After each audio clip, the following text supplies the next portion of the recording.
Dairy students আজ তোমাদের বোঝানো হবে কজিটিভ। পজিটিভের বাংলা হচ্ছে যা দ্বারা করানো বা বোঝানো। সবসময় যেটা অন্যের জন্য কর্তা যেটা অন্যের জন্য করবে সেটাই হচ্ছে পজিটিভ ভার্ব।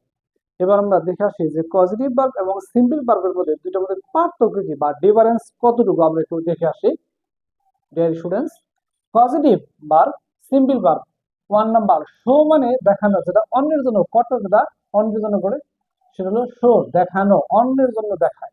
সি মানে দেখা, নিজে নিজে যেটা আমরা দেখি। 2 নাম্বার, ফিড মানে খাওয়ানো, ফিড মানে খাওয়ানো, যেটা অন্যের জন্য খাওয়ানো হয়।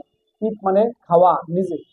3 নাম্বার, টিচ মানে শেখানো, যেমন শিক্ষক তার ছাত্রছাত্রীদের শেখায় অন্যের জন্য। লার্ন মানে শেখা, ছাত্র নিজে শেখে। 4 নাম্বার, সেট মানে বসানো, একটি জিনিস অন্য জিনিসের উপর যদি স্থাপন করে সেগুলো বসানো। এবং সি মানে বসা, যেমন আমরা চেয়ারে বসি, বেঞ্চে বসি, নিজের জন্য। 5 নাম্বার, ইনফর্ম মানে জানানো, কাউকে অবগত করা। নো মানে জানা।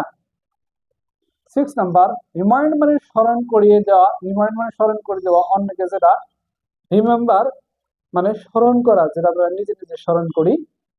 7 নাম্বার, ওয়াক মানে হাঁটানো, হাঁটানো আবার ওয়াক মানে হাঁটা। কিছু কিছু ভার্ব আছে যেগুলি পজিটিভ ভার্ব হয়, আবার সিম্পল ভার্ব হিসেবেও বিবেচিত হয়।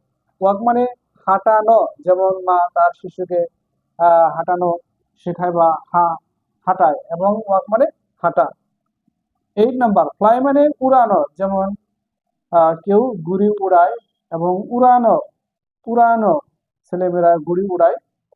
ফ্লাই মানে উড়ানো, আবার ফ্লাই মানে উড়া, যেমন আকাশে পাখি উড়ে, পাখি নিজে উড়ে। 9 নাম্বার, রেইজ মানে উঠানো, রেইজ মানে উঠানো, সে তার হাত উঠায়। রেইজ মানে উঠানো, হাত উঠানো বা কোনো কিছু উঠানো। রাইজ মানে উঠা, অর্থাৎ যখন নিজে উঠে। ডিয়ার স্টুডেন্টস, আমরা অবশ্যই বুঝতে পারছি যে পজিটিভ ভার্ব এবং সিম্পল ভার্বের মধ্যে পার্থক্য কোন জায়গায় বা ডিফারেন্স কতটুকু। সবসময় একটি জিনিস মাথায় রাখতে হবে যে পজিটিভ মানে যেটা অন্যের জন্য, কর্তা তার অন্যের জন্য করতেছে। আর সিম্পল যেটা আমরা নিজে নিজে যেটা করি, নিজের জন্য যখন আমরা করি, সেটাই হবে সিম্পল ভার্ব।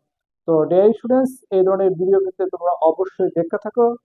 আহ এই ধরনের আরো ভিডিও আমরা নিয়ে আসছি পরবর্তী সময়ে তোমাদের জন্য। সেজন্য তোমরা ভালো থাকো, সুস্থ থাকো।